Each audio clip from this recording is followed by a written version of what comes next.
10ના ટકોરે મહેસાણાથી સમાચાર મળ્યા છે કે મહેસાણા અમદાવાદ હાઈવે પર આવેલી અમન એપોલો કંપનીના કર્મચારીઓ છેલ્લા 24 કલાકથી વધુ સમયથી ધારણા પર બેઠા છે।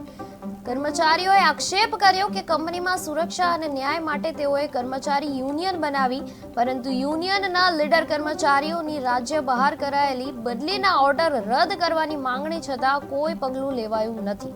કર્મચારીઓએ પણ આક્ષેપ કર્યો કે કંપનીમાં ગુજરાતી કર્મચારીઓ અને અન્ય રાજ્યના કર્મચારીઓના પગારમાં તફાવત કરવામાં આવે છે। અમન એપોલો પહેલા એપોલો કંપની હતી ત્યારે ગુજરાતી કર્મચારીઓ વધારે હતા, પરંતુ હવે પરપ્રાંતિયોની સંખ્યા 80% થઈ ગઈ છે। શાંતિપૂર્ણ ધરણા દરમિયાન પોલીસે કર્મચારીઓને કંપનીથી 50 મીટર દૂર ખસેડ્યા અને વિડીયોગ્રાફી કરતા એક કર્મચારીને પકડી પાડ્યો હતો। મજૂર સંગઠનના આગેવાનોએ ચેતવણી આપી છે કે ન્યાયિક માંગણીઓ ન સ્વીકારાય તો હવે આ મુદ્દો ઉચ્ચ કક્ષાએ ઉઠાવવામાં આવશે।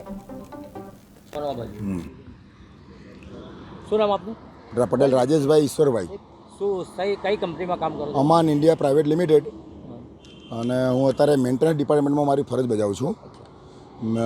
મિકેનિકલમાં મારી પોસ્ટ છે અને સિનિયર ફોરમેનની જે પોસ્ટ ઉપર છું અત્યારે મિકેનિકલ સાઇડમાં। આજે જે મજદૂર લેબરો જે ભેગા થયા છે, શાના કારણે ભેગા થયા છે અને શું સમસ્યા? એટલે અમારે શું હતું કે 21 તારીખે મેં યુનિયન જાહેર કર્યું છે 250 માણસનું। અત્યારે મારા જોડે 346 માણસ છે, બરાબર છે। એટલે મારી એકતા વધતી જ જાય છે। એ જે કંપનીને ખટક્યું છે તે એને અલગ અલગ પેતરા અજમાયા કે ધારો કે મારું પોતાનું ટ્રાન્સફર કરી દીધું છે ગુવાહાટી, જે 28 તારીખે કરી દીધું। 4 તારીખે મારે હાજર થવાનું હતું સોમવારે, તો એના આગલા દિવસે શનિવારે લેબર કમિશનરના સામે એવું નક્કી થયું હતું કે આના ઉપર કંઈ કાર્યવાહી નહીં થાય। જે આપે યુનિયન બનાવ્યું, હા, એનો ઉદ્દેશ શું છે? ઉદ્દેશ એક જ હતો કે અમે એક થઈને ભવિષ્યમાં કોઈ તકલીફ ના પડે, અમને રિઝાઇન કરવા માટે મજબૂર કરતા હતા કે જે સડનલી કે કોઈ બીમાર પડી ગયો હોય તો ભાઈ કેમ આવતો નથી, તું રિઝાઇન આપી દે, તું ફરજ ઉપર નહીં આવે તો કાઢી મૂકીશું, એવા દબાણો આપતા હતા દરેક વ્યક્તિને, અને એવા કેસ બી છે જે કાઢ્યા છે, બરાબર છે। તો એ લેવલ ઉપર એમનું કામ થઈ ગયું હતું કે પ્રેશર અને નોકરીની કોઈ અમારી સેફટી હતી જ નહીં।